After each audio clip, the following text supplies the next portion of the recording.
नमस्ते। आज के इस विशेष विश्लेषण में हम एक बहुत ही संवेदनशील और चर्चा में चल रहे विषय को डिकोड करने वाले हैं। हम भारत के ग्रेट निकोबार प्रोजेक्ट पर बनाए गए एक हालिया और बेहद आलोचनात्मक सोर्स मटेरियल की गहराई से पड़ताल करेंगे। हमारा मकसद यहाँ किसी का पक्ष लेना नहीं है, बल्कि उन तर्कों, डेटा और दावों को बिल्कुल स्पष्ट रूप से आपके सामने रखना है जो इस सोर्स ने पेश किए हैं। तो चलिए बिना किसी देरी के सीधे मुद्दे पर आते हैं। ये पूरी चर्चा एक ऐसे दिलचस्प जीव से शुरू होती है जिसका इतिहास हम इंसानों से भी बहुत पुराना है। सोचिए, एक ऐसी प्रजाति जो 66 मिलियन साल पहले उस भयानक एस्टेरॉयड हमले से भी बच गई थी जिसने डायनासोरों को धरती से मिटा दिया था। कमाल की बात है ना? हम बात कर रहे हैं लेदरबैक समुद्री कछुए की। लेकिन सोर्स के मुताबिक भारत में उनके अंडे देने की जो सबसे बड़ी जगह है, उसे अब हमारे आधुनिक विकास और इस मेगा प्रोजेक्ट की वजह से एक सीधा और गंभीर खतरा पैदा हो गया है। इस पूरे मुद्दे की तह तक जाने के लिए सोर्स मटेरियल ने इसे कुछ मुख्य हिस्सों में बांटा है। प्रोजेक्ट का विशाल स्केल, इसकी पारिस्थितिकीय और मानवीय कीमत, मलक्का स्ट्रेट से जुड़ा भू राजनीतिक तर्क, क्लियरेंस प्रक्रिया से जुड़े सवाल और अंत में इसके पीछे के संभावित व्यावसायिक उद्देश्य। तो चलिए सबसे पहले इस ग्रेट निकोबार मेगा प्रोजेक्ट की असल रूपरेखा और इसके विशाल पैमाने को समझते हैं। और जब हम यहाँ विशाल कह रहे हैं तो उसका मतलब सच में बहुत बड़ा है। सोर्स का पूरा फोकस एक ऐसे आंकड़े पर है जो किसी को भी हैरान कर दे। 81,000 करोड़ रुपए। जी हाँ, ये वो भारी भरकम बजट है जिसे इस पारिस्थितिकी रूप से बेहद नाजुक माने जाने वाले ग्रेट निकोबार द्वीप के लिए तय किया गया है। अब सवाल ये है कि इतने बड़े बजट से आखिर होने क्या वाला है। सोर्स इस मेगा प्रोजेक्ट को 4 मुख्य हिस्सों में बांटकर समझाता है। एक बड़ा इंटरनेशनल कंटेनर ट्रांसशिपमेंट टर्मिनल, सेना और नागरिकों दोनों के लिए एक हवाई अड्डा, एक 450 MVA का पावर प्लांट और एक पूरी की पूरी कमर्शियल टाउनशिप। जरा सोचिए, एक ऐसा आइलैंड जो दुनिया से लगभग कटा हुआ है, वहां 2028 तक लगभग 3.5 से 6.5 लाख लोगों को बसाने का लक्ष्य है। ये उस जगह की तस्वीर को पूरी तरह से बदल कर रख देगा। प्रोजेक्ट का पैमाना तो हमने देख लिया। अब ये विश्लेषण एक बहुत ही गंभीर और चिंताजनक सवाल की तरफ मुड़ता है। इस विकास की पारिस्थितिक और मानवीय कीमत क्या होगी? यहाँ सोर्स ने एक बहुत ही चौंकाने वाला डेटा सामने रखा है, जिसमें एक बड़ा विरोधाभास है। सरकार का अनुमान है कि इस काम के लिए लगभग 7,11,000 पेड़ काटे जाएंगे। वहीं दूसरी तरफ स्वतंत्र शोधकर्ताओं का दावा है कि असल में लगभग 1 करोड़ प्राचीन पेड़ नष्ट कर दिए जाएंगे। 1 करोड़! ये वो पेड़ हैं जो हमारे पर्यावरण के लिए किसी विशाल प्राकृतिक एयर कंडीशनर की तरह काम करते हैं। लेकिन रुकिए, बात सिर्फ जंगलों तक सीमित नहीं है। आप बात करते हैं इंसानों की। क्या आपने कभी शोम्पेन जनजाति के बारे में सुना है? इस क्षेत्र में रहने वाले इस समूह का बाहरी दुनिया से कोई संपर्क नहीं रहा है।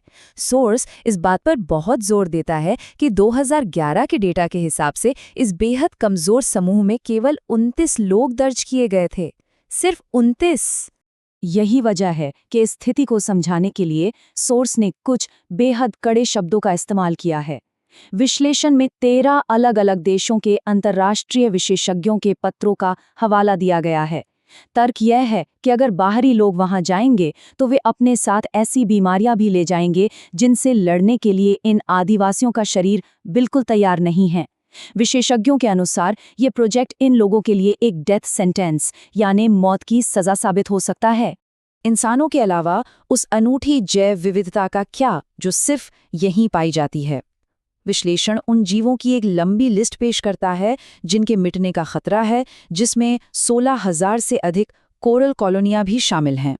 सोर्स साफ तौर पर यह पॉइंट रखता है कि कोरल रीफ जैसे नाजुक और जटिल इकोसिस्टम को कहीं और रिलोकेट करने का दावा असल में विशेषज्ञों की नज़रों में साइंटिफिक मैडनेस या वैज्ञानिक पागलपन के सिवा और कुछ नहीं है।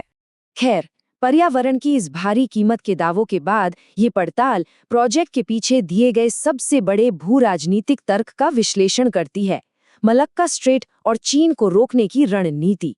इस तर्क को समझने के लिए पहले ये जानना जरूरी है कि मलक्का स्ट्रेट आखिर है क्या। आसान शब्दों में कहें तो ये हिंद महासागर और दक्षिण चीन सागर को जोड़ने वाला एक बेहद अहम और संकरा समुद्री रास्ता है। दुनिया का करीब 30% व्यापार और चीन का ज्यादातर तेल यहीं से गुजरता है। अब देखिए, सरकारी नैरेटिव ये कहता है कि ग्रेट निकोबार से हम चीन की इन सप्लाई लाइनों को आसानी से चोक या ब्लॉक कर सकते हैं, लेकिन सोर्स का भौगोलिक विश्लेषण इस दावे पर सवाल उठाता है। विश्लेषण का कहना है कि ग्रेट निकोबार असल में उन मुख्य चोक पॉइंट से 200 से 300 किलोमीटर दूर है। तो लॉजिक ये दिया गया है कि इतनी ज्यादा दूरी से किसी समुद्री रास्ते को प्रभावी ढंग से ब्लॉक करना प्रैक्टिकली संभव ही नहीं है।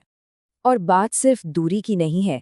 काउंटर आर्ग्यूमेंट को और मजबूत करते हुए सोर्स ये भी बताता है कि चीन ने इस बीच अपने कई वैकल्पिक व्यापार मार्ग पहले ही विकसित कर लिए हैं।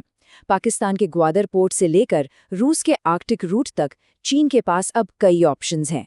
इन सब को देखते हुए सोर्स का निष्कर्ष है कि ग्रेट निकोबार को बेस बनाकर चीन को घेरने की रणनीति भौगोलिक और आर्थिक दोनों पैमानों पर एक कमजोर तर्क है। अंतर्राष्ट्रीय राजनीति से वापस अपने देश के भीतर लौटते हैं। इस विश्लेषण का अगला हिस्सा इस प्रोजेक्ट को मिली कानूनी और आधिकारिक मंजूरियों के तरीकों पर कई गंभीर आरोप लगाता है। सोर्स ने एक पूरी टाइमलाइन पेश की है जो वाकई सोचने पर मजबूर करती है। इस टाइमलाइन के मुताबिक गैलाथिया बे से अचानक वन्यजीव सुरक्षा का दर्जा छीन लिया गया। इतना ही नहीं, पर्यावरण को होने वाले नुकसान को छिपाने के लिए आधिकारिक नक्शों से कोरल रीफ्स को कथित तौर पर हटा दिया गया। और सबसे हैरान करने वाली बात, सोर्स का दावा है कि इतने विशाल प्रोजेक्ट का एनवायरमेंटल इम्पैक्ट असेसमेंट महज 6 से 7 दिनों के भीतर जल्दबाजी में पूरा कर लिया गया। कानूनी प्रक्रिया पर सवाल उठाते हुए सोर्स ने एक और बड़ा आरोप लगाया है, स्वदेशी लोगों की सहमति को दरकिनार करना। वन अधिकार अधिनियम यानी फॉरेस्ट राइट्स एक्ट के तहत जो अनिवार्य सहमति लेनी होती है, उसे कथित रूप से कैसे बाईपास किया गया, इसका पूरा प्रोसेस समझाया गया है। सोर्स के अनुसार प्रोजेक्ट को एक ऐसी ग्राम सभा से मंजूरी दिलवाई गई जिसमें एक भी जनजातीय सदस्य मौजूद ही नहीं था। अब हम इस विश्लेषण के आखिरी और शायद सबसे तीखे हिस्से पर पहुंच गए हैं। इन सभी पहलुओं को जोड़ते हुए अब सवाल ये उठाया गया है कि क्या इस मेगा प्रोजेक्ट का असली मकसद कुछ और ही है।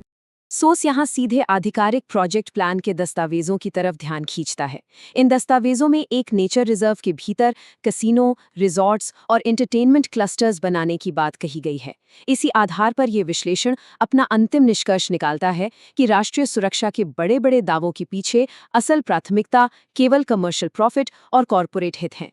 जाते जाते ये विश्लेषण हम सभी के लिए एक बेहद गहरा और सोचने लायक सवाल छोड़ जाता है। जब बात विकास की हो तो किसी देश का वास्तविक खजाना आखिर क्या है?